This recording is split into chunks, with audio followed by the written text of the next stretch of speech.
guys, what's up? First thing you should know before we get started. So you probably noticed the title of this video, this live stream, did not include anything related to Genesis RE code. And the reason why is because this stream is actually going to be a twofer, a two-parter. Basically, we're first going to go over Akito the Exiled, and I'm going to exit or stop this stream.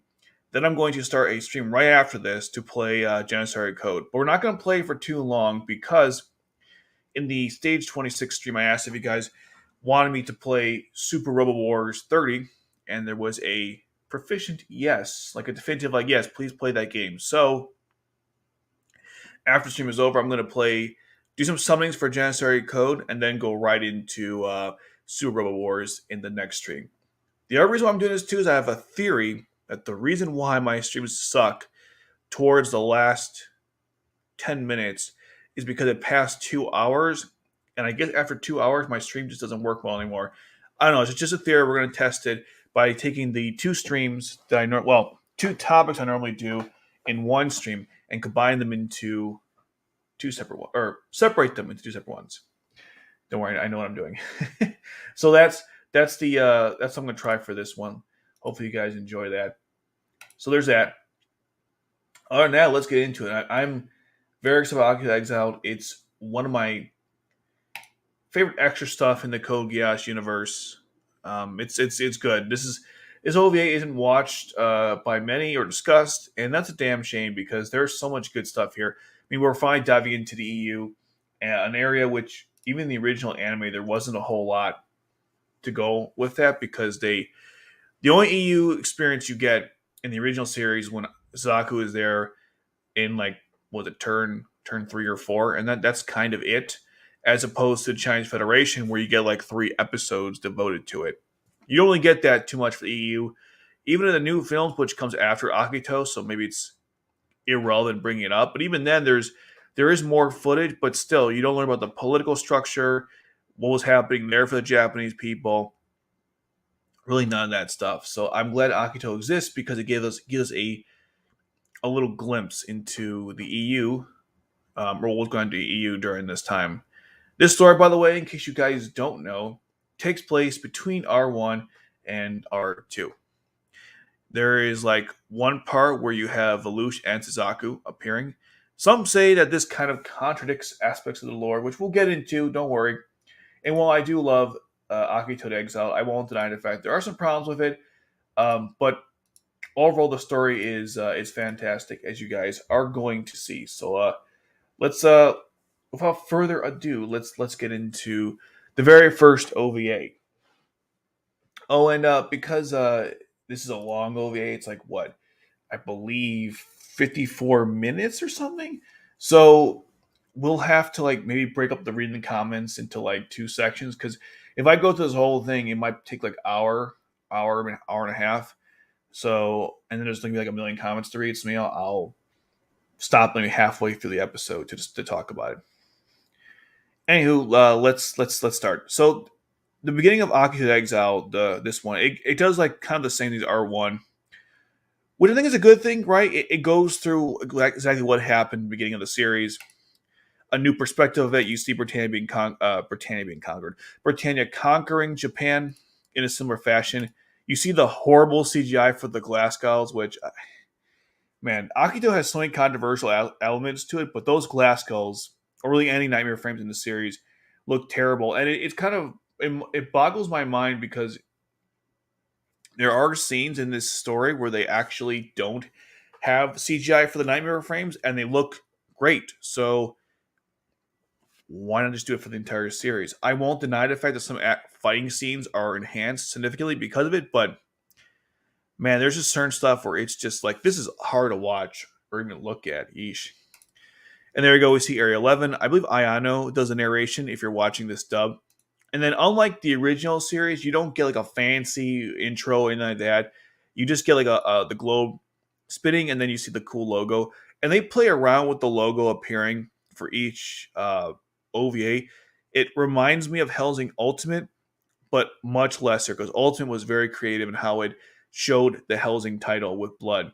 You would think there would be like I guess a few ways you could do it, but Hellsing really went other way. This show, not so much in terms of like the title, it just kind of like just pops up there. There's like one where they have fire and stuff like that. That was kind of cool. But yeah, the first couple minutes is a simple recap of what we know. Uh, Japan's been conquered. They lost all their stuff, their rights as a people, their culture. They lost in a month. So I guess Toto wasn't that effective, as we know.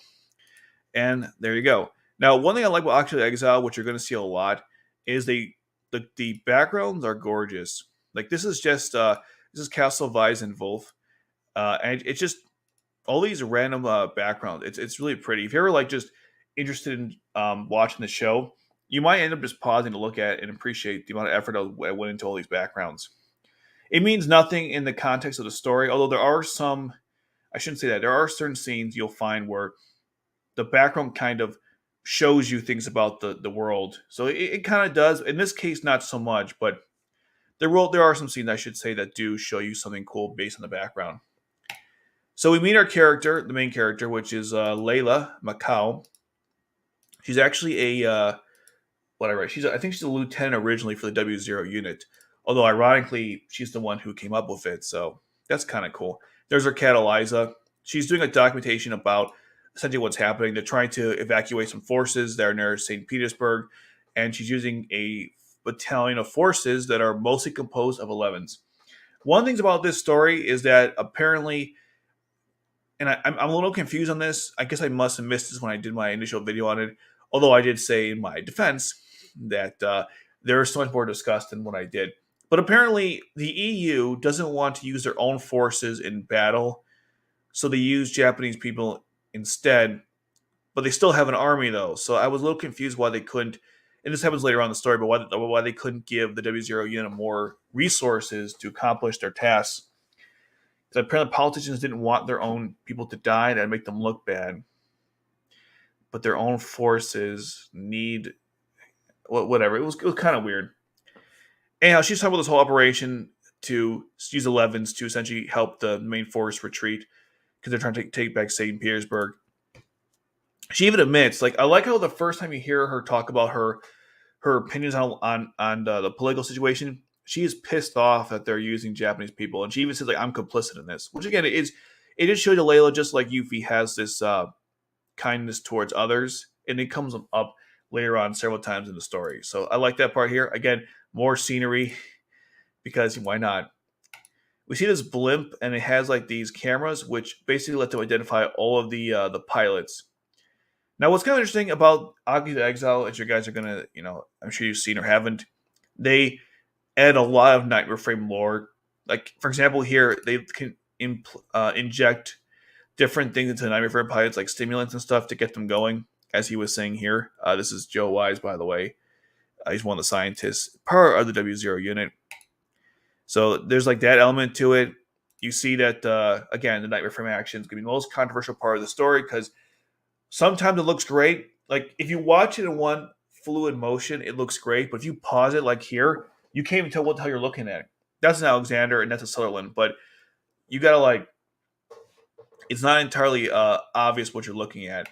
And so what's happening in this scene, essentially, is that the Japanese soldiers are basically committing suicide and blowing those up to take out the different Nightmare Frame pilots. So these are the enemies. That's the good guys. Well, good guys. Everything's relative. But yeah, they're sending them in there and blowing up stuff. We meet one of the Order, I believe, Raphael, which is this guy over here. He's the leader of it. I forgot his name.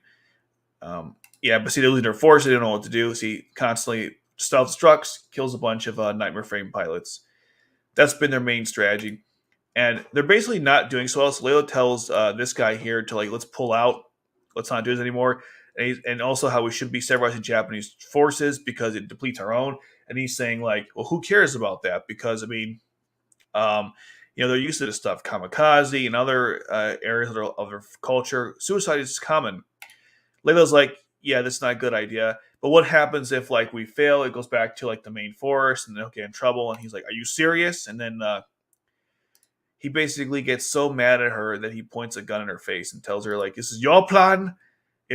It's your fault. It's and I like how when he tries to shoot, when he puts the gun at her, she's like, you don't have the guts to do it. By the way, there's good foreshadowing. I'm not sure you guys noticed this, but her eye does a little twinkle when he points the gun at her, which is a foreshadowing that she has a gas power. A nice little thing there. If you didn't watch the show you yet, you probably wouldn't have picked up on it, but it's kind of a nice little thing there that they have for like foreshadowing. Because I was noticing lately when I watched R2 and R1, and now obviously through Akito the Exiled, there's like so many different ways they foreshadow what's going to happen. There's a bunch more, but the Gios one in her eyes with the first example, and plus she activates it also in that room. So again, a lot of foreshadowing there.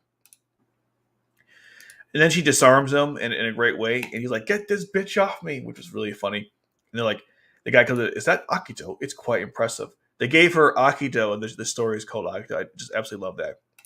She eventually takes over for him, and what I like about her, if you know, she's actually sweating, and I assume the reason why she is, and again, it's most likely the case.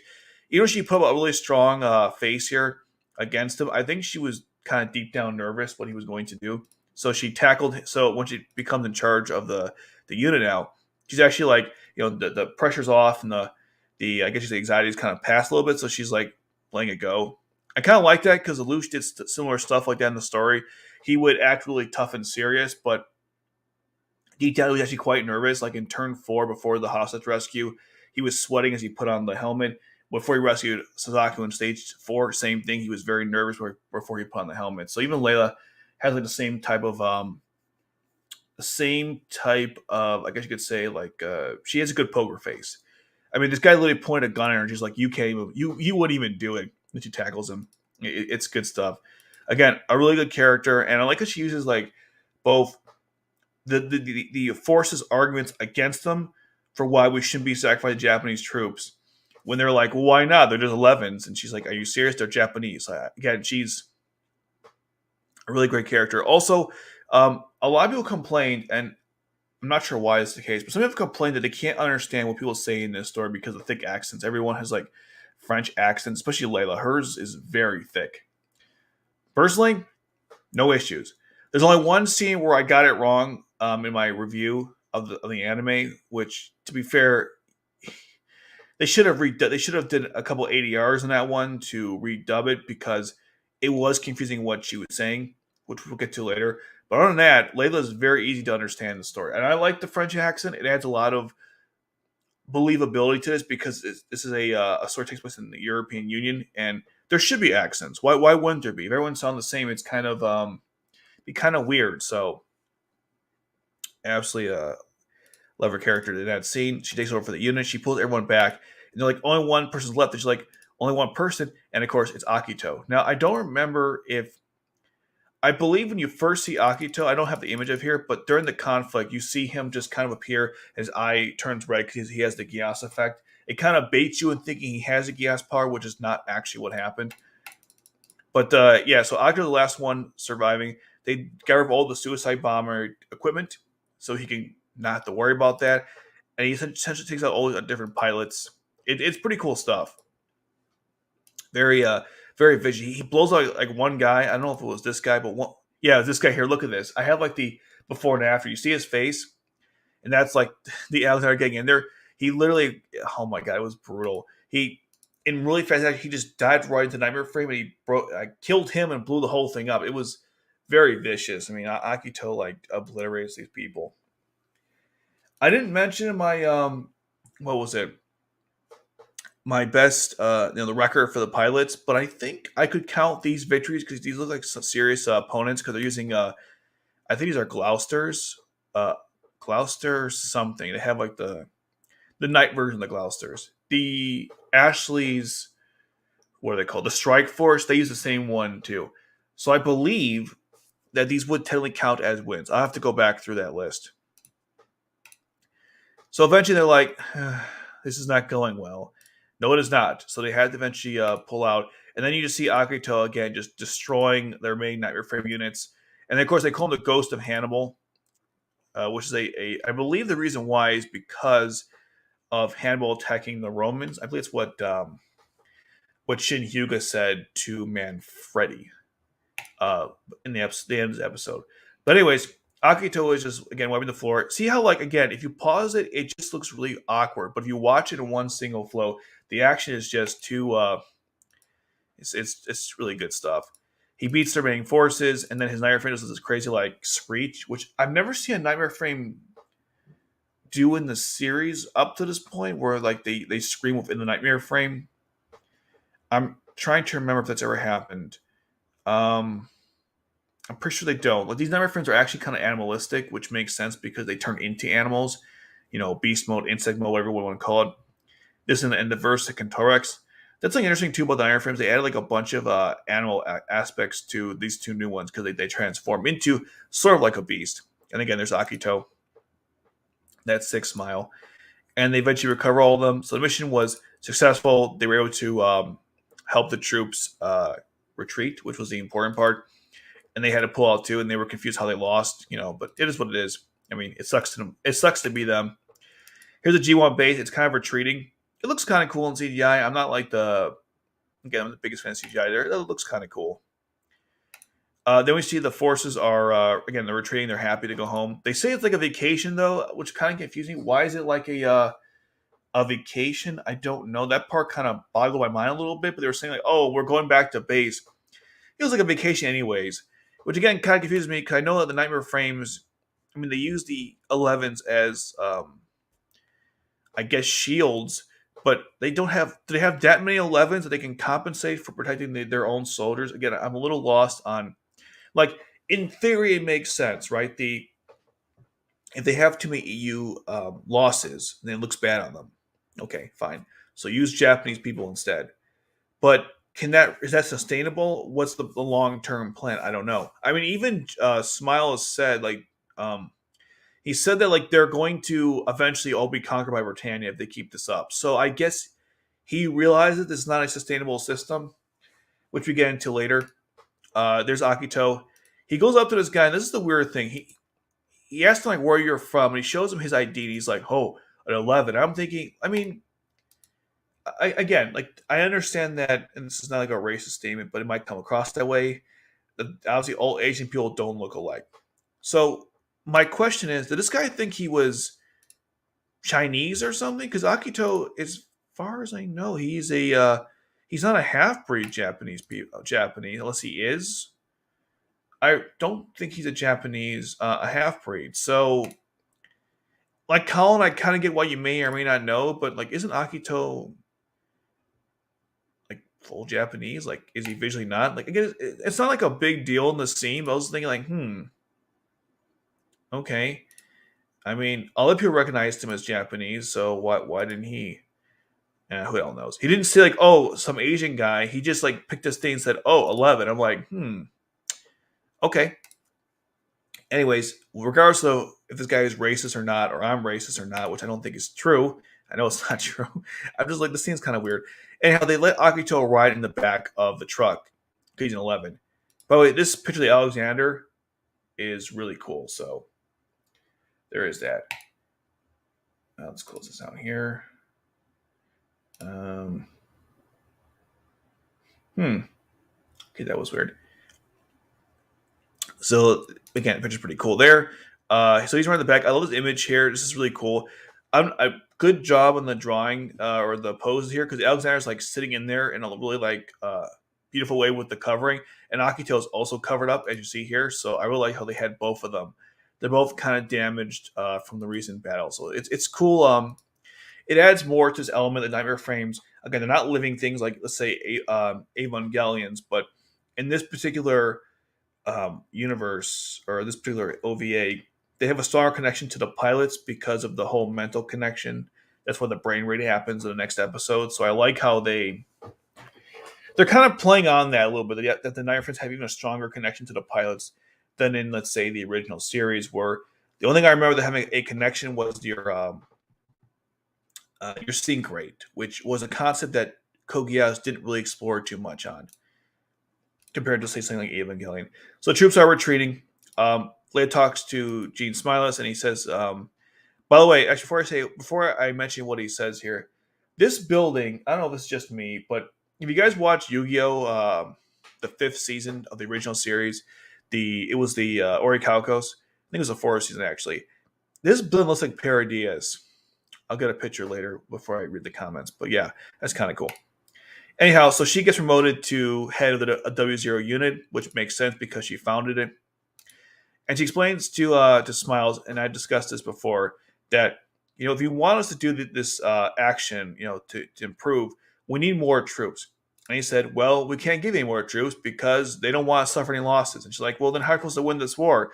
With we can't just use Japanese people and stuff. And he was saying, look, this is how it is. And I'm still a little confused as to why they can't get European troops in here. I mean, they already have some, like Klaus and Hamel. So, and also most of the scientists are European. So I'm not sure what the issue is. Also, she's going to be going to a party to celebrate the rescue of all those troops. When she walks out, she sees Akito, and well, not yet, but you see Akito here. He's almost survived, by the way. And she mentioned that like only one of the members survived, which he's what I like about Leia's character. She mentioned several times that she's upset that they all died on her watch, and that really bothers her. And she acted sooner; they all could have lived because she didn't think the whole suicide bombing strategy was a good one because they lost all their forces and they almost lost the conflict. It's actually because Akito just happens to be a really powerful night referee pilot that actually won. But if he wasn't, they would have been screwed. So either way you look at it, she feels really guilty about it. Which again, it's a nice little element to explore in the story. And then essentially, she has to go to this party, and that's how that ends there. She finds Akito, and she of course apologizes for what happened. And then he's like, "Okay, cool, I'll accompany you." And they're kind of doing their thing as her bodyguard. Then we get to this palace, which is beautiful, and this scene's interesting. This is the whole party that happens because again they won the war. Now, what I like about this scene, well, there's a bunch of stuff. Number one, there's a lot of people who are drawn with different body sizes, like this woman here, for example, and some guys too. And most of the original series, there are some characters here and there, but mostly were drawn pretty thin. So it was actually kind of nice that Clamp decided to make different body shapes at this party compared to the fact that usually they're known for stick figure like drawings. Not that there's anything wrong with that. I'm just saying it's nice that they decide to like change up a bit because everyone here looks really like almost normal to an extent. So I kind of like that. Also, I like about this scene, they subtly discuss how this war has made him a lot of money. And when I was thinking about it, there was a Last Jedi, the Star Wars film that came after The Force Awakens, the one that has so many problems. In that film, there's a similar scene where they go to a planet, and because I hate that film, I forgot what it was called. It doesn't really matter, but they were the opposite of subtle when they discussed how bad the war is and how it's made about money and how they don't care about people's lives. We're here, instead of throwing it like in your face that they made a lot of money through the war, they kind of just subtly have conversations in the background. And when they talk about it too, they don't they don't throw it right in your face. Like Layla's not like, well, war makes people money. She just says instead, like, look around you. You see any soldiers here? Like it's a much stronger way to demonstrate the disconnect because Smiles said, and again later on that the cap it's supposed to be a republic, but the money is what really runs the country. And if we keep this way, we're gonna lose our country. That's what he wants to take over at the end or in general. And again, I like how they're subtly showing this to you because they're talking about how the money is all they care about and how the war doesn't matter to them. They might even switch sides, which is really messed up. And it's really good. In a couple like minutes, you're getting a lot of information, a lot of background, a lot of lore building here. Like they tell you one thing, and you're like, "Oh yeah, you mentioned it earlier," so it's pretty good. So then, of course, Akio runs into Layla, and he's like, people who read this kind of book tells them to get away, and she's like, "Okay, it's funny." She likes his sense of humor, so no laughing though, but she does like it. And this is like their first major conversation they have in the story. Which is interesting. And again, they're at this party. I think it's Akito's first time in this building, which I was fascinated by it. But I love how again he asks her like, what are we celebrating? And she's like, I have no idea. I mean, look around you. There's no soldiers here, and that's kind of the point that Again, these people don't care about soldiers or the country; they just want money. And she's extremely pissed off by it. Some people even commented how her outfit is like inappropriate. Even though I'll be honest, I think it looks great. It's definitely a good attire to wear. They even mentioned like, why are you wearing that outfit? And he goes like, what's wrong with soldier outfit? It's fine. I have no issue with it either, actually. So it's it's pretty cool. And they're talking to her about who she is and how are things going. They haven't seen her in a couple years. Then we run into this guy. Now this situation, I brought this up in my review, and I'm still not sure how I feel about this. So this character here, this is her brother, and well, adopted brother. But basically, they adopted Layla so he could marry her. Now it's just kind of weird because that's basically incest. Now, granted, it's incest. I don't know how else to put it. Even though they're not like blood siblings, they adopted her to marry him, which was kind of weird to me. I'm not sure why they decided to go that angle. And also, what I noticed is that this only comes up like later on in the like I think OVA 3 or 4, so it's not a major plot point. Thank God. And also, again, I don't think it goes anywhere because it doesn't go anywhere. It's not a big deal to me. But I always thought it was strange how they adopted her to marry him. It's kind of weird. Also, the guy's a dick. He comes in here with these two beautiful women, and basically he takes the blonde and he just shoves her to the wall. It's like, oh god, and she's very attractive looking too. So, God, I feel bad for these two. He's a tall, handsome man with long hair, but he's a dick, just such a dick. And he's like, and I like he goes like, "Oh, Layla, how are you doing?" She's like, "Oh, it's good to see you." And I may know this in my review, but I think it's still true that she really wants to kick his ass, but she can't because of probably political and also family stuff. But this guy is such a dick.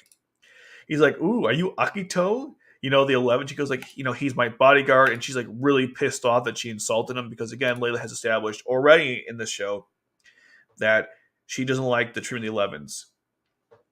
They're Japanese, so she's very defensive over Akito, which I absolutely enjoy. This guy is such a dick, though. Like he plays the role well, and he tells Layla, listen, our dad loves you. He wants me to marry you, but I don't want to marry you. I want to make you my mistress, my side woman. And I'm thinking, oh, geez, like C2, but like unlike C2, this actually be for real. And again, she can't attack him for obvious reasons. But Akito comes in there, and I love what he does. He pours water on his suit to get him angry, to goad him. Then he attacks him, and he goes, you know what? Japanese people are good with swords. If you want to find out, then maybe continue what you're doing or stop or whatever. So it's good stuff. He actually intelligently got around him. And despite the fact that this guy is like clearly bigger than Akito, like height wise, he still like destroyed him because he's obviously a trained soldier, and this guy is an arrogant bastard. Man, this woman's drawing is kind of funny to me. Anyways, they walk out together, and I like how he drags her out of the situation, which I it's a good thing because, and I'm wondering now as I think about this, was he doing that because he cares about her, or just because he wanted to get them out of the situation? Either way, it was a good move because if she stays there, more tension could rise and more conflicts could happen. So he figures, you know what, stop the issue and let's get out of here and get some air. It's a really nice gesture by Akito. And then, of course, they talk about their backgrounds. And what I like here is that he tells Layla, and again, this is good stuff, that you people, I told him that I use a sword, whatever, and he was telling her that you think we're all the same, aren't you? And she's like, no, we're not like that. But he was implying that like that everyone's just racist, you'll treat them all the same. He basically hates the entire world he's in, and I love the whole dialogue between these two is great because it really explains Akito's perspective on how he feels with the treatment he's received, the Japanese people in general. And Layla's trying to say that I'm different, I'm not like that, and almost like she doesn't know anything about her. So these two definitely, they definitely learn about their whole their past and where they came from. And he also knows how she does Akito, and she said, "How do you know that?" Because Anna told him, and Anna is her best friend, the girl with the really long purple hair, which I love. And she's like, "Oh, Anna, she can't keep her mouth shut." I'm thinking, "Ooh, does Layla not like Anna anymore?" It never comes up in the story, but I definitely didn't like that part. So we learned that Layla's past is actually quite interesting, and this is I mentioned before the dubbing, which we'll get to in a second. But she says that apparently her parents were originally from Britannia, but they moved to Europia because they couldn't handle what Britannia was doing. Then they said, and this is the part I always got messed up. She said, in fact, she did not say and fudged, but because she said it so fast and she combined the two in and in fact, I thought it was and effed. So she said in fact, but still I was kind of like, oh wow. But they could have easily redubbed that. So he gets a better sense of her background, who she is, and her family's lineage. So there's more mutual respect. But I like how he tells her, it's the best part. He says, you know what? If you don't like this world, I could just destroy it for you. And I'm thinking, ooh, I don't have this face here, but he's really pissed off. Again, I think the Gios power has messed with his brain a little bit because it creates like it gets the worst out of him because he's so angry and frustrated. Yeah, the rage that Akito feels for this world is real. I'm not sure if it's completely because of the Gias power, but it's definitely not helping matters. And Layla's like, what did you just say? I'll destroy the world for you. So is that love at first sight? I'm not sure. Let's see. How far away in the stream? Okay. Read some comments real quick, because again, this is an OVA, so it's kind of long. So I will read some comments real quick, and then we will continue on. Hey, Muzoic, Letter King. Let's see. What if question? If C2 and Colin were in Akito, what role would they have in the story if they were to appear? Oh, and that kind of flashback. I don't know, because that's the thing about this story. They don't really need to be here. I guess C2's only role in the story would be she would probably have some kind of connection to Layla when she activates her Gias power. That would have been kind of cool, actually, if she's like there to help it happen. Other than that, I don't know because of the contract situation. With Colin, her only role could have been to be like a big sister to Aino. That's probably it. Like if she somehow worked with Ryu and Yukiya, I don't know how that would happen, but let's say she did. She could be like a big sister to Aino. But I don't think you need either one in the story, though. But yes, that's a fair question. Layla or Colin? Probably Layla. And the reason why I would say Layla is because the problem with Colin is that Colin doesn't know, she's not trained. She's very athletic. She can jump around. She's very strong in that regard, but she has no actual formal training that I know of. Layla is trained in the military, and when Colin goes against Suzaku, who's also trained in the military, I mean, he wrecks her. So if Colin faces anyone who has any decent military training, and Layla is not just decent, she's pretty good. I don't think she could defeat Layla in hand-to-hand combat. Now, maybe she jumps around her, kicks here and there, but Layla's pretty athletic. The other thing too to consider is that Layla doesn't have to use her physical abilities much in the story. She takes down that idiot, which doesn't mean anything, and she took down Aino, who's also not really trained to fight. So we don't know how she would do against a real opponent. But I'm pretty convinced that if she's been training a long time in Akito, I think she'd give Colin a good fight. You also have to consider also this is like an open area or a closed area. There's a bunch of factors to consider in a fight like that.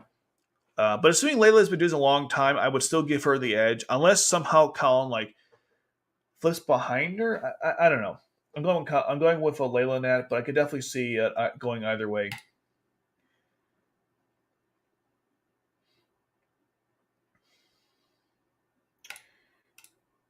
Hello there. Okay. Right, that's my thought too. Like I think Colin could definitely injure her, but Layla knows like she actually knows how to fight. That's the key difference. And we're talking hand to hand, not weapons. Probably. The OVAs do have a bunch of homage to Evangelion, especially the end, which we'll get to later on. I know we're all waiting. That's why we're doing this. Who's better villain, Charles and Schneisel or Shin and Smiles? I say Charles and Schneisel. Although I like Shin Hyuga, Jean I'm not the biggest fan of.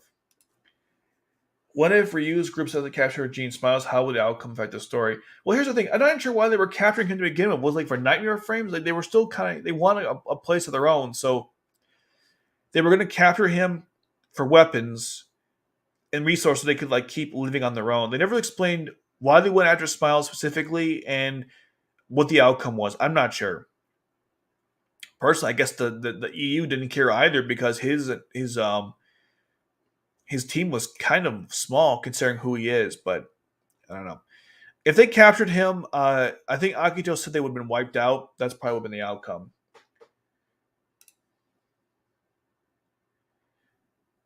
Um, the building, I believe, I wrote it down. It was called it was called Palat Tweedy or something. I don't know French. I think it was called Palat Tweedy or something. Your Lucius is showing. There better be some food here. The only reason I go to parties. Luge Akito, who is better? It really depends. What is a real name? I don't know. Um, who's better between Lelouch and Akito? Who's better?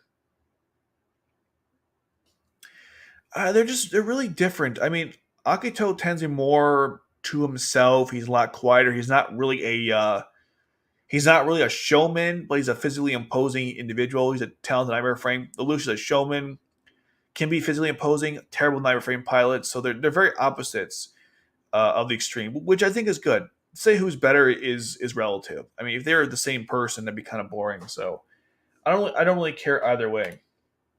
What's your real name? A little research, you can find that out pretty easily. I'm not hiding it. Who's better couple, Layla C2 or Layla Akito? That's hard because I love Layla Akito, but C2 and Lush have more time to develop. That's hard. I like both. Can I just say both? Oh, I don't know. It's a good question though. Anywho, now we're transitioning from like Layla Akito's part of the story to the next character, which is Ryu, Yukiya, and Aino, and they're in like this band theater station, I should say, and they want to get this glass skull, and Ryu's has all these badges on him. Apparently, there were 18 people in their group, and they're all gone, which is referenced later on by Aino. And Yukiya hot wires like the equipment so they can use it. And he was explaining like, you guys stole money. So you're not like good people because they paid for it, but they paid for it with stolen money. Basically, each person in the group has like their own role. Yukiya Ryu is kind of like the muscle and the brains. I think Aino is the muscle, and I believe Yukiya is like the psychotic, explosive tech expert. And this guy's like, hey, why don't you join me and stuff? And they're like, nah, we don't want to do that. Give us our equipment. And they're kind of being dicks to him. He's like, how dare you be disrespectful to me, you little punks. They eventually threaten him, and then Yukiya blows the whole thing up. And look at this guy. He's a psychopath. Um, this guy's in good shape, though. So they blow it up, and basically everyone's dead. It's a very strange situation. They paid money to get the nightmare friend they stole. The guy was upset they insulted him, and they killed everyone anyways with the explosives. The guy actually who ran the whole thing, his leg got blown up and he was really terrified. And then Ryu just shot him in the head. It was great. Ryu's kind of nasty. This whole group is nasty. And he's like, hey, wait, do you work for the Black Knights? Or like, we don't work for them. Now, not to be a dick, but I'm wondering, wait a minute. The Black Knights, if you're referencing them, do they have some kind of influence in the EU? Because remember, this is after R1. They were just defeated by Britannia. So I don't think they have any forces in Europe. So I'm not sure why they would be here. I mean, I guess if you're like not sure, you might say like, "Hey, are you the Black Knights?" But I'm thinking, um, why would he be thinking that? Either way, it doesn't matter. He kills them. They move on, and yeah, see right there, bam, Ryu's a sick man. They got the nightmare frame. They're like, okay, now the real stuff begins. And like I said at the beginning of this discussion, the OVA, really beautiful visuals. I think that's the famous church from Notre Dame. I could be wrong. Not sure what happened there, but they're traveling. You see the visuals of the background. It's kind of cool and pretty too. So then Smiles is talking to Layla about the whole political situation in Europe, how it's a republic, but the money runs everything. And Napoleon was a great man. He should have ran the country. She's like, he wanted to be a dictator. And he goes like, yeah, but a dictatorship is better than like a crappy democracy. He even told her like, yeah, but like your father stood for it too. And she goes like, I know my father, so I can't comment on that. What I like about this is that Gene basically, I keep calling him Gene or Smiles, whatever. Gene basically tells the audience that like, yeah, I want to conquer this country. That's my true ambition, and I'm going to use Layla to do it. again, good foreshadowing here because Layla's originally like, "Wait, why would you do that?" And he goes like, "Well, your dad believed in it," and she's like, "Well, I didn't know my dad, so I got to take your word on it because you've been taking care of me up to this point." So it's like how she almost has no choice but to listen to him because of her own naivete. So it shows that he can manipulate her to get what he wants, but also we know that he wants to run the country. And that happens toward the end of the series. So again, good foreshadowing and a good conversation too. And it's good lore building because it tells you exactly how this country works. And it makes sense because if you go back to the party, everyone's talking about the money that they're making from the war, not so much the war itself and how they would switch sides they had to. So it's just good stuff all around. They passed the internment camps, and this is obviously a nod to World War II because he says that they put all the Japanese in there because of what's going on in Japan itself. It's the same thing as what happened in World War II, or because we were at war with like the certain nation, we put people in our own country in internment camps, even though they had nothing to do with anything. The same is kind of being applied here. I assume that's why they put that in the story. This girl, I don't know why, but like they really emphasize this random girl in the camps. These two guys like, that Fid girl, huh? I'd like to go out with her. You think he knows her? And just like, man, the racism is just so real. Like it doesn't matter where you go, the Japanese people are just utterly hated by everybody. They're in internment camps. All Japanese people know each other. I mean, it's pretty nasty stuff. Again, you get different types of racism in the Code Geass universe. In the original series, you have the ghetto, but not like this, and it's more like massacres. And here, it's just the overall attitude people have against them is messed up. Again, more beautiful shots of the scenery. The background is great. That was the internment camps from a distance. Nice little highway. And while they're traveling, we see Yukia's preparing for them to take out the bridges so they can capture Jean. Meanwhile, Ryu is about to pop the Glasgow, and there's a great scene of Aino just sitting here. Absolutely love the outfit she's wearing too. She's such a cool character, but she's just sitting there, and it's an iconic scene from the anime. At least I think it is. Again, more beautiful shots of the scenery. Some CGI doesn't work for me, but in this case, I'm not too against it. Random homeless people are random, and then eventually he opens his eyes and they blow up the bridge. As you see right here, it's all collapsing. And then we see Ryu come out of Glasgow. And he takes out a bunch of like amateur pilots. Things are going really well, and they're about to capture obviously the main dude. So Jean, they're in the car. They're kind of trapped because they took them all out. There's it's great. She puts her Aino puts her face to the window and she smiles at her and she's freaked out because she throws the grenade under. She runs out and she basically captures Jean. Now, I don't know if this was intentional or not, but what I like about this, it shows that this Jean is obviously a major general of the army, and she stops him in seconds. She's able to hold his one arm in place, so Aino is not a weakling, and she threatens it with a knife. The same man who wants send millions to their not millions, but lots of people to their death, he couldn't actually fight himself in the battlefield. It's a very interesting assessment I was thinking about. And at the end of the day, he's nothing but a coward. It's kind of funny too, which makes sense. He dies like a coward as well. So they capture the prize. And eventually, Akito breaks out on his own, and he takes out Ryu. Now he actually loses the battle, but he was able to stop a Nightmare Frame pilot without a Nightmare Frame. I don't know what Toto did during the when he held out for that wasn't a month, but that one miracle thing he did. I don't know if he took out Nightmare Frame pilots or mechs rather, just nightmares. But Akito actually destroyed one on his own. I mean, if you were had any doubts about Akito's ability in this series, he not only takes out an entire order of Raphael on his own, he also takes out a Nightmare Frame on foot. Now, granted, he used his own as like a decoy, but still, that's very impressive.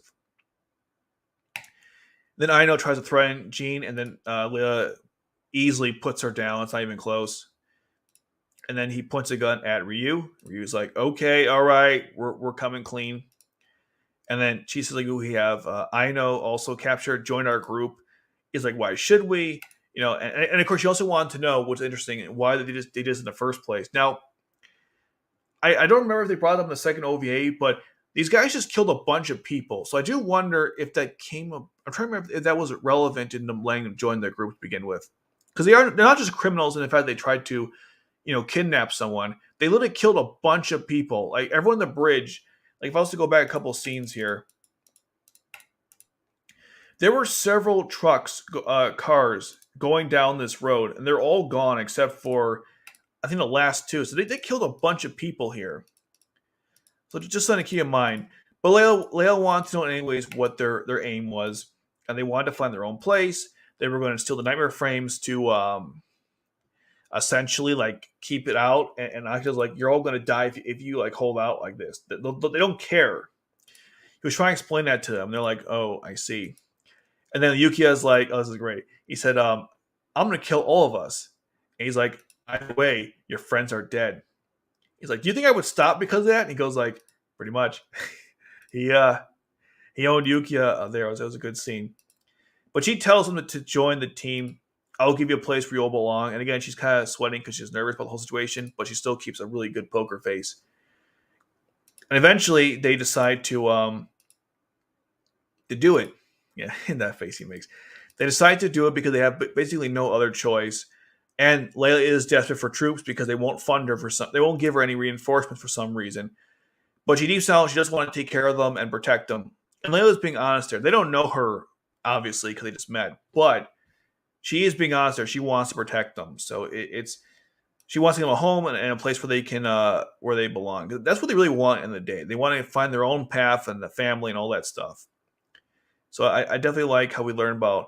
Again, in one episode, you get all the major motivations behind everybody.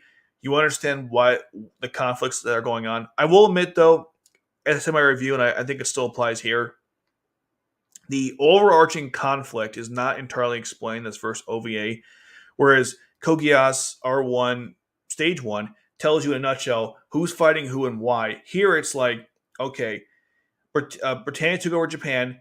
We're in Europia right now. We're trying to help them take out St. Petersburg or something. But like, what's the major conflict? What was it about? What's happening? That's not really well explained here. Instead, they want to focus. They focus more on characters and not so much the bigger story. I said before, Akito is a character-driven story. It's not a narrative-driven story. Because the way the story has gone, it's like Akito was in a conflict. She makes sure he doesn't die. She joins forces with him. She becomes in charge of the W0 unit. And then she stops these guys, Ryu, Yukiya, and Aino from capturing Jean. And now they're going to work under her in the W0 unit. So it's more focused on what they want, what the characters are striving for. Akito's face is so psychotic. And eventually, they all join forces. They had no choice, by the way. It was that or they die. And he's like, I get it. If we don't join, we die. And Akito's like, pretty much. And then the episode ends with we see Manfredi, and he's talking to Shin about what happened with the Ghost of Hannibal and how like the whole Force Raphael lost. And they're discussing what's going to happen with that. He's apparently, this is the night of 2, by the way. And it's the only time we see a night of 2 in the entire series. We don't see him doing any piloting, action. He's just here. The head of the Order of Michael. And, Shin's like, put me in charge. And he's like, that's funny, Shin. Maybe in a couple years. He's like, no, I'm in charge now. Make sure you die. And he goes like, as you wish. And he kills himself. Our first Gyas ability we've seen since the original series. I do have one question about this, though. If he was going to make Shin his successor in 5 years, does that mean that Shin was going to become the next Knight of 2? Probably. That'd be kind of cool. Shin Hugo, the next Knight of 2. Or, better question. If he kills Manfredi, is he 10 Knight of 2 at this point? I guess they never, like, officially, what's it called? Gave him that position. Because he does become the head of the Order of Michael, but he did not become the Knight of 2. So, that's kind of interesting. Can you imagine, like, if this story actually came up before R2, and Shin's in that story, he has like a verse in Gitarex, but it has like a float unit. Oh my god! And it has like even more transformation modes.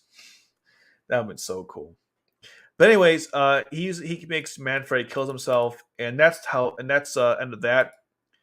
Then we see Akito at a grave, and he put like a little rock to in memory of those who've fallen. And I like how he what's kind of cool is he not cool, but he sees the ghost from his past and they talk to him. Now I never thought about this until I watched it like yesterday, and I was doing my notes for this. But Shin Hyuga also sees the ghost of his past. It was either his parents or his adoptive family that he killed later on. And I'm wondering if the only reason why both of them see the ghost is they're both insane, which I don't think is entirely accurate, or the Gias power somehow makes you do that, because it's weird how he sees all these ghosts. They're actually talking to him, and he's responding, and she's even like, "Who are you talking to?" So it's kind of interesting how like these ghosts are. Is it all Akito's head? Because it's the same thing with Shin Hyuga. They both talk to these ghosts, and they kind of interfere with their decisions. It's kind of weird. Anyhow, Layla tells Akito, like before that though, she's again, as expressed before several times, she feels a lot of guilt what happened. Both of them do. I think Akito has a little bit of survivor's guilt, um, especially because he wants to die, which is very important, which we'll get into in a second. And Layla's like, "Look, it's my fault. Everyone died. I should have been there. I should have pulled you guys out. This was a bad decision from the first place." And she kept saying a lot of stuff to him about that. He kind of ignored her because again, he was thinking about all the dead people. Which, by the way, they did this, by the way, because if they help the European troops, then their families become full citizens. So they gave their lives for everyone else, which was, it's kind of sad it has to be that way, but at least someone benefited from their sacrifice. It's just too bad they didn't get a chance to see it themselves. But again, Layla was expressing how she feels about the whole situation, which is understandable. And then she asked him again, what are you doing this for? And he goes like, I want to die. Because the Gias power forces him. Because I don't think Akito actually wants to die, but because the Gias changes your not personality, your nature, he wants to die because of that Gias power. So he's doing all this stuff because he wants to die. Because they were asking him like, again, why are you doing this? We did this for our family. What's your goal? He's like, I want to die. And that's kind of it. And that's important because at the end of Akito the Exiled, he doesn't want to die anymore. And Layla and him are a couple, so it's all good stuff. Then the episode basically ends, and we see a lot of really cool picture drama like images, like Layla by the Castle of Weisenwolf. This is Aino, the whole group. I think that's her sister. This is Akito when he first joins the military. This is Klaus and his daughter. This is a great subplot in the story. It's never really discussed much, but you learn from just looking in the background how like there's an image of him and his wife. I think her face is cut out, like an X around it, because he had a divorce with her. He never sees his daughter much, but he cares a lot about her. There's Hamill. He's sleeping there. The whole team, except for Sophie, she's not present for some reason, or Anna for that matter. Here's Sophie drinking some coffee, and Sophie is basically I don't want to say budget Rakshata because that's not fair, but she's kind of like Rakshata and Lloyd in one character. And then, of course, because she's a female scientist in Code Geass, she must be very busty. That's like the rules, I guess. We see Anna playing with a grasshopper. There's Ayano with the sword from her grandfather that she uses throughout the story. I think that's her mother over there. Anna and I remember before when Akito found out about her ability to use Akito was from Anna, so they knew each other since they were kids. This is a little foreshadowing because we haven't seen this yet, but essentially this is Layla as a kid, NC2 when she saved her from the ice and made a contract with her. Here's Akito randomly with a suit on. What a handsome little boy. And then Layla's peeping out the window. This is Shin and Jean Ro. And I'm not sure exactly where they are. They're a couple in the story, or sort of. Then it shows again Akito with Eliza, and the episode ends. And then we get to a preview. Now, this is interesting. This preview shows footage that does not happen in the next OVA. Kind of like how in Evangelion, the second OVA, or in the films, the rebuild films, they showed you footage which did not happen in the next film. It was kind of like it was really strange, especially the third one. No, I'm sorry, the second one, because they changed direction in the story. So everything happened in the second film. There's a little preview between the gap between the two stories. You don't actually see that footage in the third film. Same thing is here. Like this scene is not in the second OVA. This is not in the OVA. This is not in the OVA, and there's a bunch of other stuff too. Like That might have been, but also I took some other photos too that I thought was really interesting. Let me get to the very beginning here. Click, click, click, click, click, click, click, click. Almost there. I purposely didn't show these because I wanted to save it to the end. Hold on. I prompted over there. Yeah, like this one here. It shows Layla putting on this outfit, which I'm pretty sure was not in there, and I could actually show the rest of them too. What do you mean that connection's bad? What the fuck? I'm not even doing anything. I'm not even doing anything. Okay. I'll show you the rest of them because it's actually kind of interesting. Give me like 1 second to pull it up.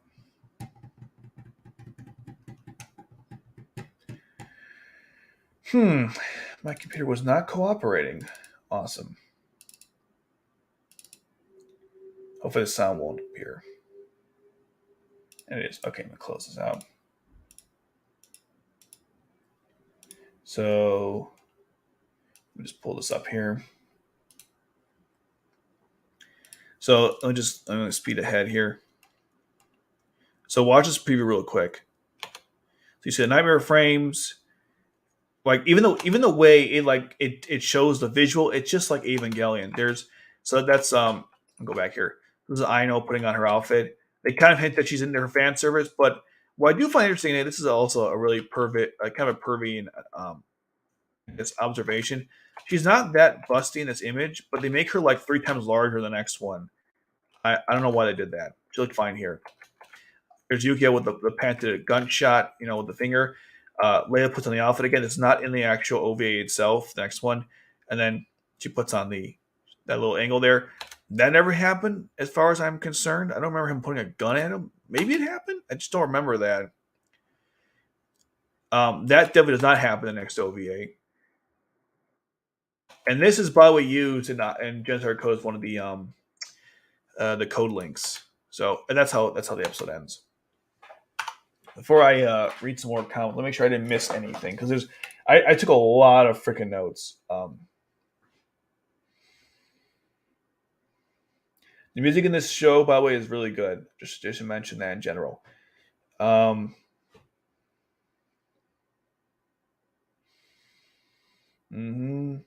Oh yeah, Manfredi. A little foreshadowing there too.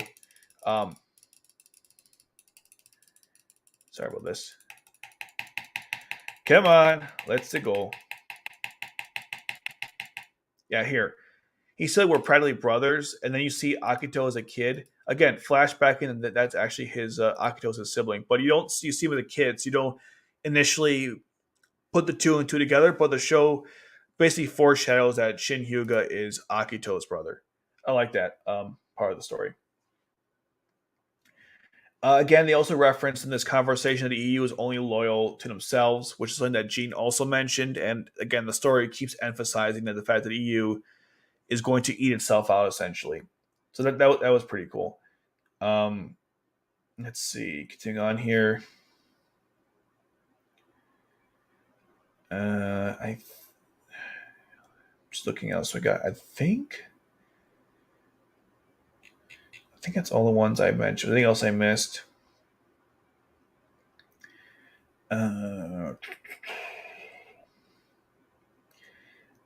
Yeah, let's see. Leo trying to take out Taines Petersburg. They're using use in W0 unit. I mentioned that. I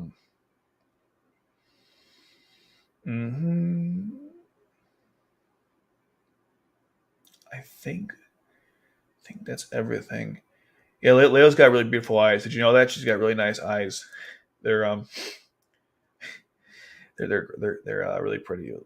I said before you can get lost in them. She's like legitimately. I don't know if I put like number 3 in my list for most attractive girl in Code Geass, and honestly, like you could put her 1 if you really want to. She's just she's well drawn. The hair is good. The eyes are appealing. She's just pleasant to look at throughout the entire story. I can't explain it in her way. She's just very pleasant to look at. They definitely did a great job in designing her. I like that even the hairstyle is cool too. Anyways, back to relevant things. But I do like that point. Oh, she went from a major to a lieutenant colonel. In case you guys are wondering what her position changes were. Let's see. I think that's everything. Oh, that guy went. That guy who that piece of crap who was killing the Japanese people, suicide bombers. He went to the Warsaw supply chain, which comes up later in the next episode. Again, more foreshadowing. A lot of foreshadowing in this OVA. Trying to think if I missed anything else. Oh, I've heard to mention that they took Maud Collin because of her lineage. That's why they wanted her to marry that jackass in the story. Because the parents died, but because they were in charge at the time, one was a politician. They wanted the royal blood. In case you didn't know. Okay. Anything else that I might have missed?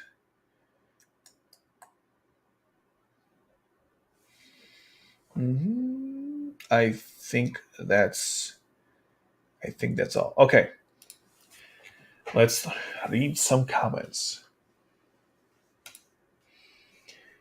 Yeah, exactly. Like, they're both great. They're both great couples. I love Zaku and Euphemia a lot, but Layla and Akito I prefer because they just had way more time. Like, it's kind of weird. Even though Akito is only five OVAs in total, each one being about I think 54 minutes apiece, because it's focused on a smaller cast of characters. Layla and Akito spend probably way more time, like minutes, than say Suzaku and Euphemia, and they get a happy ending. Which I'm not saying Suzaku and Euphemia didn't like the tragic end doesn't like ruin the relationship to me, but it just seemed like Suzaku and Euphemia did not get enough time to do anything, whereas Layla and Akito actually spend time doing a lot of just fun stuff. Yes, there's that one episode where Suzaku and Euphemia hang out together, but they weren't really doing it as a couple. It was more like, well, they were kind of going on a date, sort of. Whereas Layla and Akito basically are, I mean, it's not official, but when they're hanging out with the gypsies, I mean, they're basically a thing at that point, especially when they're dancing towards the end. I mean, I'm not sure how else you could interpret what they were doing there, besides like clearly they're a couple. So I definitely like how they had more things to do in a shorter series, which I think speaks to how well they wrote that stuff. They weren't defeated by Britannia. Britannia's just prolonging their own defeat. They're trying to avoid the inevitable. Are we talking about like Europia versus Britannia? I think that's what you were discussing, right? Well, yeah, they're going to eat themselves out. I think that was I think that was the point there. Um, I wish we got to see more of them. Agreed. Off topic. What Gundam show did you see, and which one's your favorite? Good question. I've watched Double O and I've watched the OG. That's it. I haven't seen anything else. I started watching Wing. I haven't gone through. It's a long show. I did want to watch. What's it called? Um, MS Team. I want to watch that one. I also have Iron Blood Orphans. I tried watching the first episode, and it was too similar to Double O that I just couldn't get into. I was like, this is the same freaking plot. You know, we're all in trouble, and the mechs and the Gundam saves us. I'm like, ugh. Plus the art style for Blood Orphans. I don't know what it is. I can't get into it. It's too it's too polygony. You know, I feel like I'm gonna poke my eyes out looking at it. And the other ones I've seen or consider seeing is I want to watch those new films that came out that kind of recap the original series. There's also there's Zeta Gundam. There's so many. Okay, to answer your question, I've only seen the OG and I've watched Double O. I'm going through a couple right now, but they're so long. Well, yeah, I don't know myself. I don't have to justify myself to you, but yeah, that's the answer. I've only seen two series. I'm not a big. I'm getting into Gundam, but I'm taking my time through it. Can I spell it? I have. Well, you know what? Here, 1 second. I bet you I can find it. Give me like 1 second. I can probably find it. Loud typing. Okay. Let me see. I probably can find it. Um, let's see. Uh,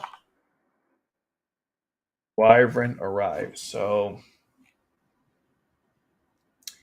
let's see. I'm sure it's in the summary here.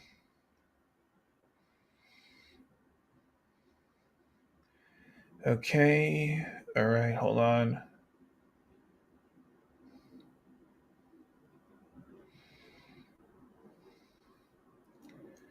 Okay. All right, let's see.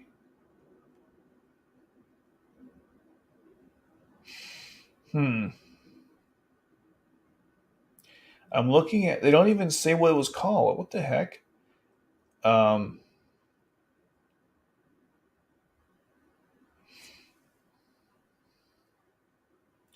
They don't even say what the place the castle is called. Huh. Okay. Yeah, I don't know the exact name of it. You'd have to watch the episode. Yeah, I don't speak French, so I can't like. Even if I was, I couldn't pronounce it. Um. But yeah.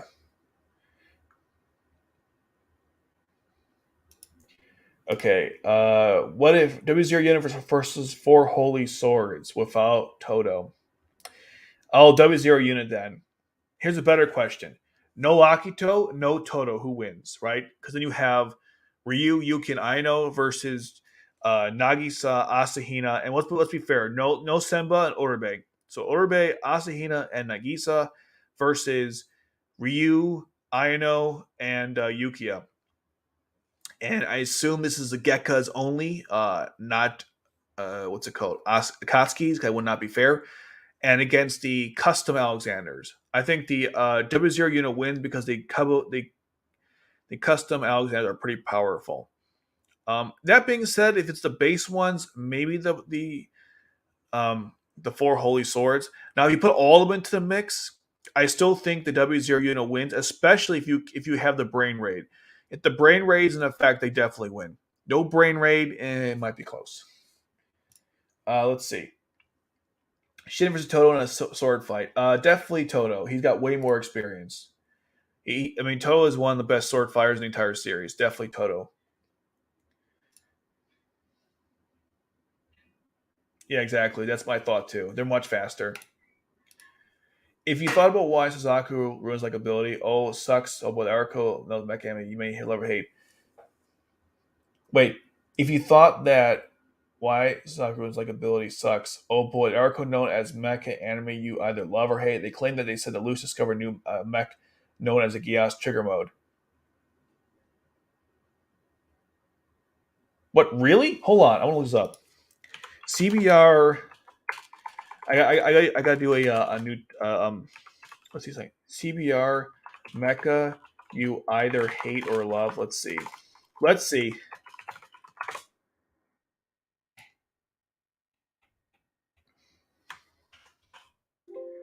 Oh, they put even Gallon on here. Man, they were really trying. They were so trying. Let's see.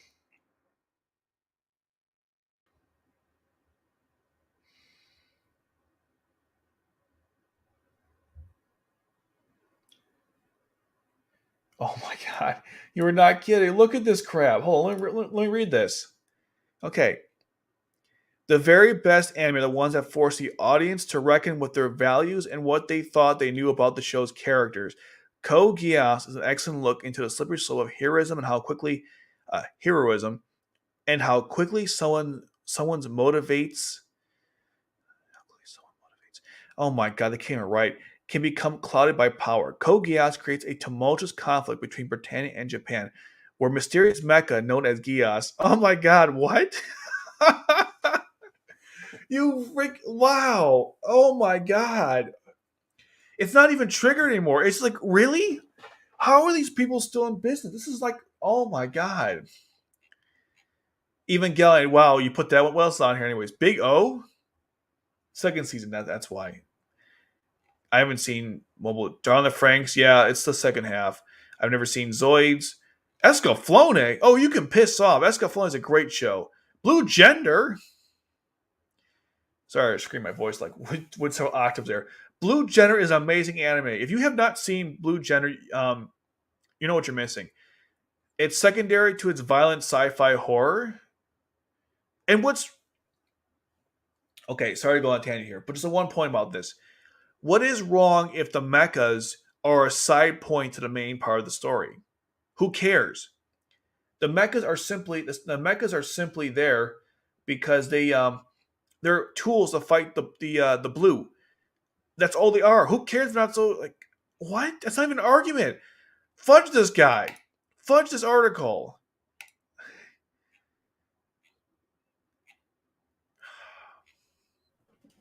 Okay. Thank you, Ryan. You ruined my life. Okay. I like Toto, but I have to go with Shin because we don't see Toto fight with sword. Exactly. Outside of Nightmare Frame. Shin shows more skills. Yeah, pretty much. Shin shows more skills. We don't see Toto with sword skills. Um, well, here's the thing: we don't see it, but Toto trained Suzaku and Kendo, and he's clearly a capable fighter. That's how I know he's one of the best swords characters in the series. You're right. We don't technically see it, but we know that he's pretty talented in swordplay. I can't speak now because that article fried my brains. Fun question: what if Akito Exile characters play a Star Wars Knights of the Republic? Um, I guess Layla is his Leia. That definitely works. But Akito wouldn't be Luke because they're not siblings. So I guess Ryu would be Han Solo. I guess Akito would be Luke. That'd be kind of weird. I don't see Ryu with Layla, but that would be the natural pairing. I guess that works. I don't know. I thought what would happen if Akito regular acted versus John Rowe. I think Akito would beat John since Lancelot defeated her. I think Akito could beat John Rowe anyways. Just saying. Akito as Revan, Layla as Bastila. Oh, this. Wait, did you say the original? Oh, you said Old Republic. Oh my god, I didn't see that. I thought you said the original. So yeah, let's see. Akito as Revan, Layla as Bastila, Shin as Darth Nihilus, Julius as Darth Malak, Ryu as Zalzabar, Hayano as Mission, Val Yuki as HK-47, Ashley as Darth Sion. I guess that would work. Castle Weisenwolf? I don't know. Not that one, right? The other one you were thinking.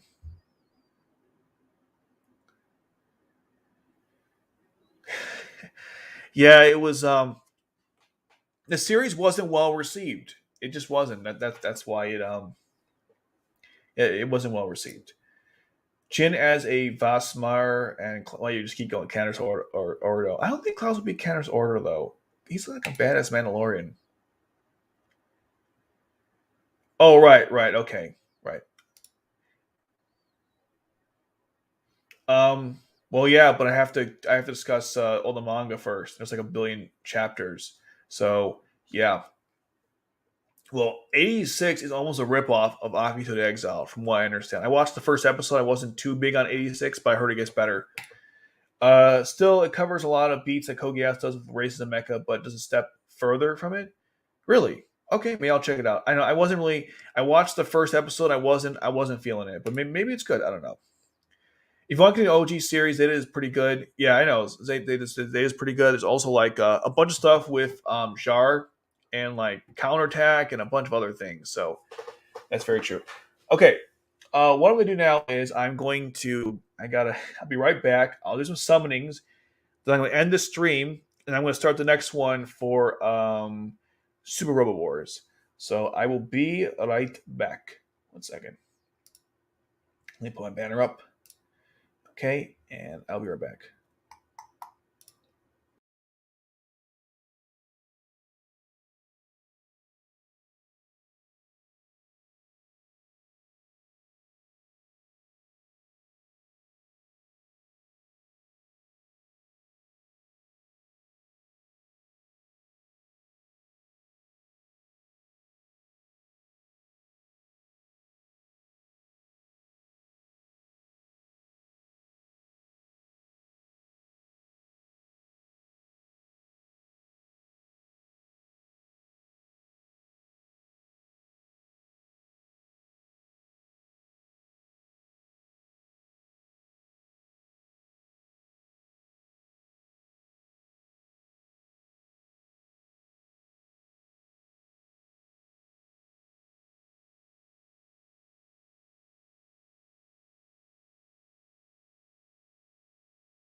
Okay, and we are back.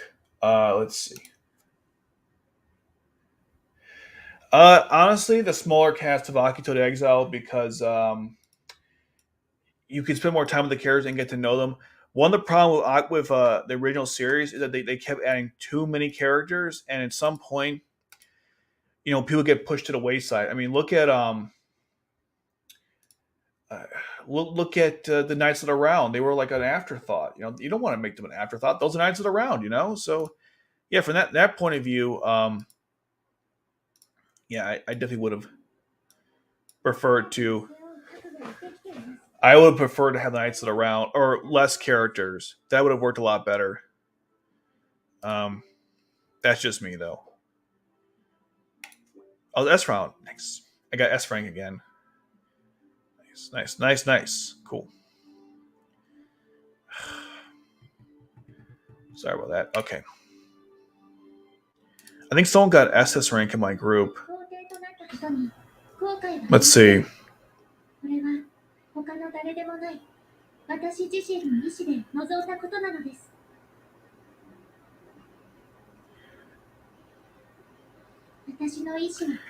Wow, that's impressive.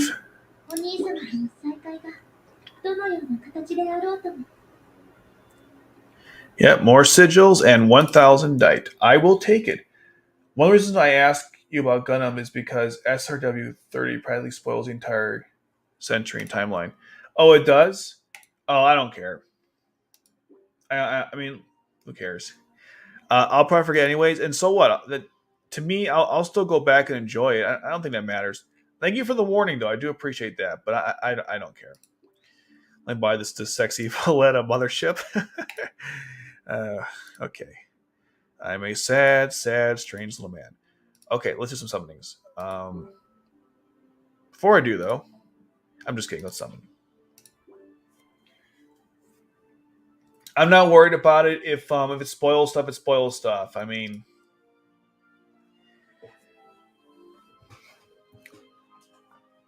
I can't watch all of Gundam anyway. Let's be honest. I don't have the time. And I've seen shows where I got the thing spoiled and I still enjoy them. So it really should matter. I don't think Wing's in it though. So well, we'll see. We'll see. Let me just. All right. We will start with code links. Let's do that first.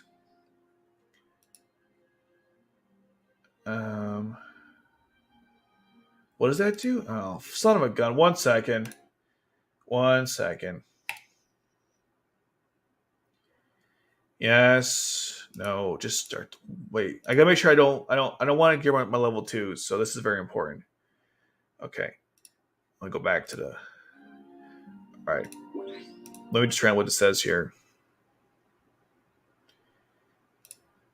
What's the setting? Oh yeah. Turn it off. Is it off? Okay. Wait. I don't think it matters though. Hold on. Hold up. Yeah. It should be fine. We should be good. All right. Let's go.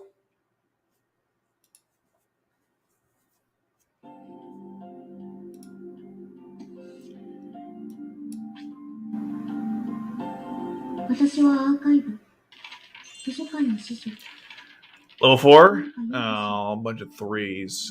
Lame. Alright, let's see what we get. Clovis. We love you, Clovis. Just kidding, no one loves Clovis. Dodo.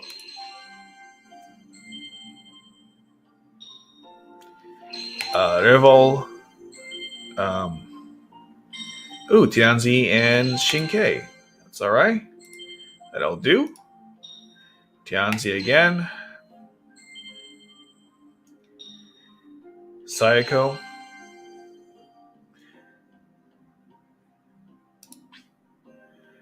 What's next? Nunnally. She pinky swears with Lelouch. Lelouch? I like that. Angry Lelouch. And what else we get? Dorfia. Okay. And Shinkei. Okay. Kind of weird looking derpy face there. Right. Let's see. Do you think Akito should have had more OVAs? Absolutely, no questions. It should have had more. Let's do a couple of these because why not?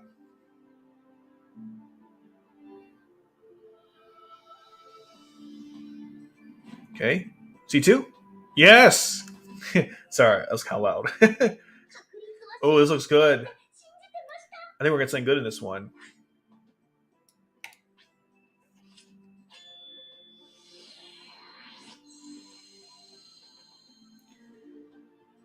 4. We're getting a 4, people. Oh my god, and a 3. Upgrade, upgrade, upgrade. No upgrade. I suck. Okay. Klaus. Okay. Toto. Cecile. Valletta. Cecile. All right, here's level 4. Who we getting? Who are we getting? Let's see. Oh, Renya. Okay, cool. Another duplicate of Renya. We'll take it. The game really wants me to use Renya. Valletta. I'm waiting for D-Tard. Where is D-Tard? No, where's D-Tard?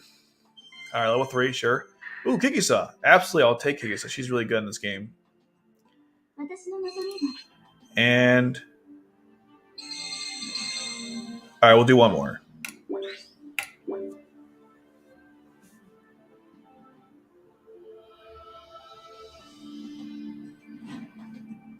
No 4 in this one. Maybe we'll get a bunch of 3s. We'll see.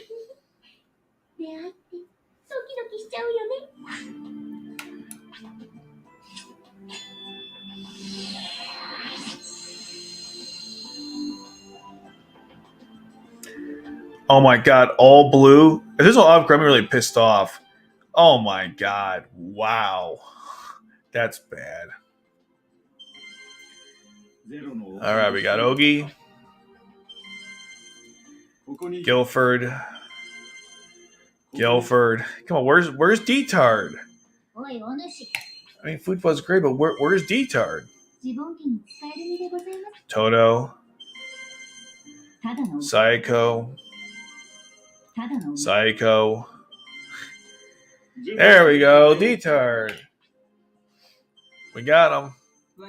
Valletta. And our 3. Oh, look at that. How appropriate. I know. They ruined you. You poor girl. They ruined you. All right, now we're going to go for our 4. And then, yeah. Who we getting?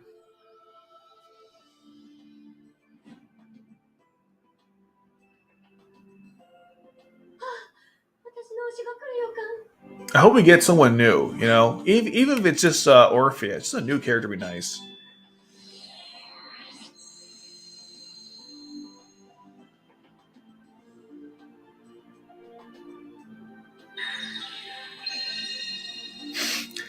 I was about to scream for a second. I was like, are you serious? I paid for this. I'm just kidding.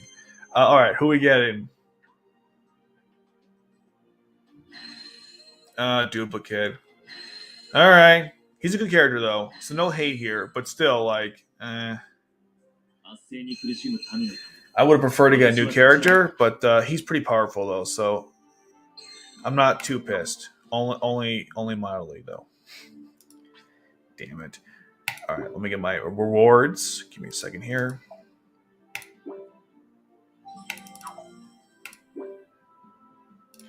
And let me just do a couple cleanup real quick. So, wait, he should be up here. He's one of those characters. Let me just take care of this real quick.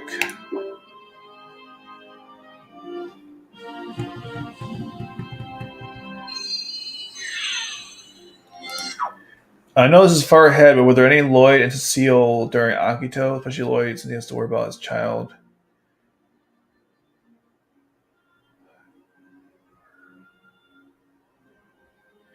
Oh, where were they? Good question. You know what? I don't really know actually what happened to Lloyd and Cecile. Did they explain where they were? I'm trying to remember where was Lloyd and Cecile during all this. You know, it's not really it's not ringing any bells. I'm not sure where were Lloyd and Cecile during the conflict. If you, I know Oz Reflection they were doing stuff. Maybe that's what was happening during the same time. Wow, she's already 3. Nice. Okay. Um, Klaus? Nope. Okay.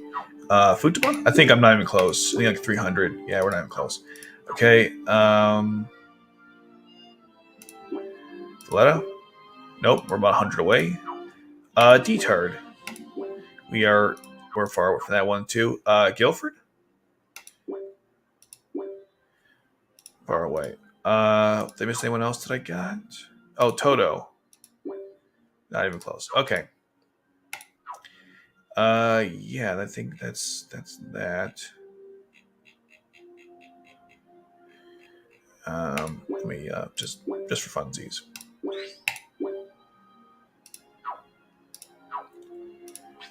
Okay, we'll do this real quick, and then we're gonna switch gears.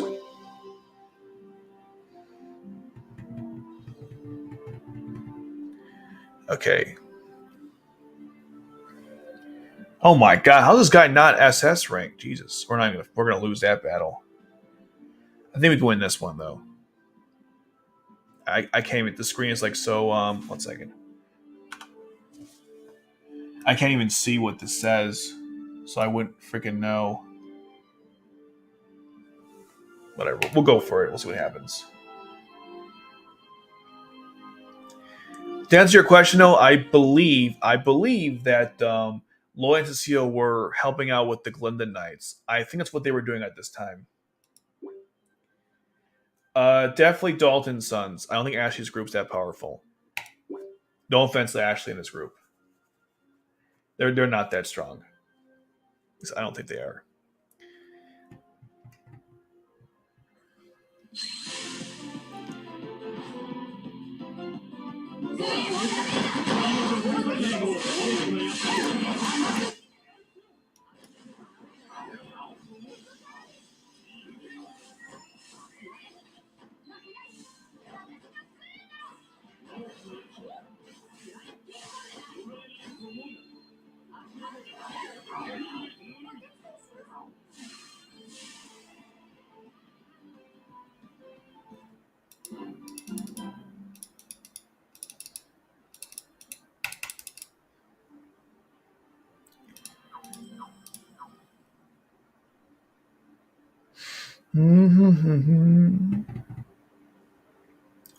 Okay. I think we can beat this team too. No, maybe not. A lot of S ranks have popped up.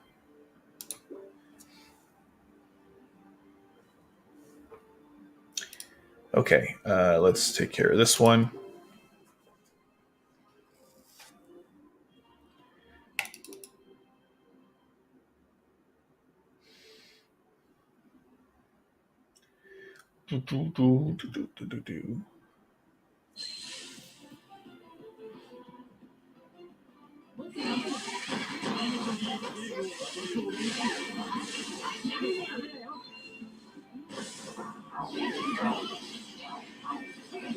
We may lose this one. Damn it.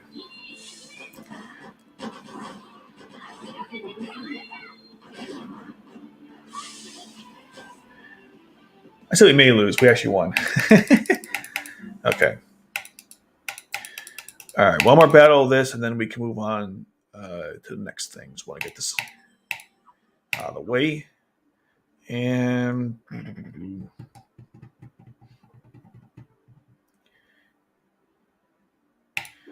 our Akito the Exiled, we're going to face off against Layla and a bunch of other buffers. This will be a very interesting battle.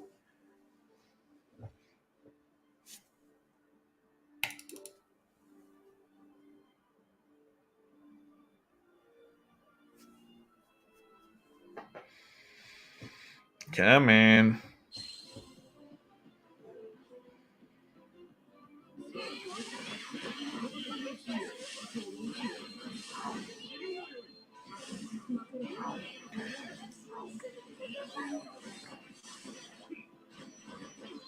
Yuvi sure loves to die.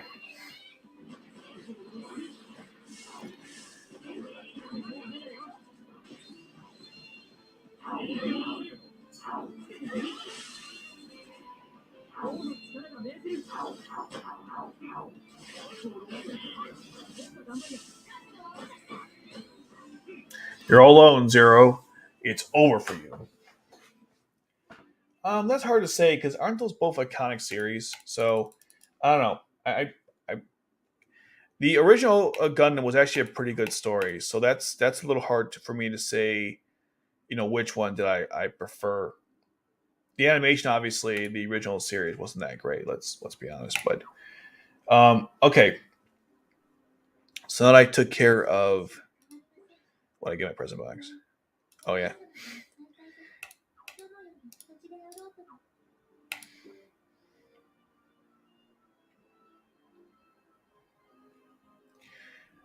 All right. I'm gonna stop.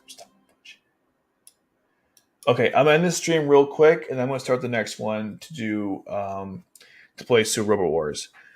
Okay, so I will see you guys in like a few minutes. So like I'm in the stream, but I'll be back on in a couple seconds or couple minutes. All right, guys, I'll see you then. I will see you then.